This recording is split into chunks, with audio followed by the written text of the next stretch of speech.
ఒక చిన్న గ్రామంలో రామయ్య అనే వృద్ధ రైతు ఉండేవాడు. అతను నిజాయితీ, కష్టపడి పనిచేయడం వల్ల అందరికీ ఆదర్శంగా ఉండేవాడు. ఒకరోజు అతని పొలంలో పండిన పండ్లను కొందరు బాలురు రహస్యంగా కోయడం ప్రారంభించారు. రామయ్య వారిని ఆపక స్నేహపూర్వకంగా దగ్గరికి వెళ్ళి అన్నాడు, పిల్లలు, మీరు పండ్లు తినాలంటే తినండి, కానీ ఒక షరతు ఉంది. నన్ను కాకుండా ఎవరూ గమనించకపోవు సమయంలో కోయండి అని. పిల్లలు రామయ్య చుట్టూ చూసి ఎవరు లేరని భావించి కోయిపోతే రామయ్య మళ్ళీ అన్నాడు, పిల్లలు, మీరు ఆకాశాన్ని చూశారా? పిల్లలు పైకి చూశారు. రామయ్య చిరునవ్వుతా అన్నాడు, నేను చూడకపోయినా మనం చూడలేని ఎవరో పైనుంచి అన్నీ గమనిస్తున్నారు.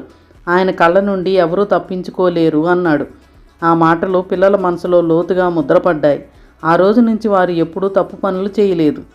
మనిషి చూడకపోయినా దేవుడు ఎల్లప్పుడూ చూస్తూ ఉంటాడు. మన పనులు మంచివి చేయడమే నిజమైన భక్తి. హలో, ప్లీజ్ లైక్ చేయండి, షేర్ చేయండి, సబ్స్క్రైబ్ చేయండి.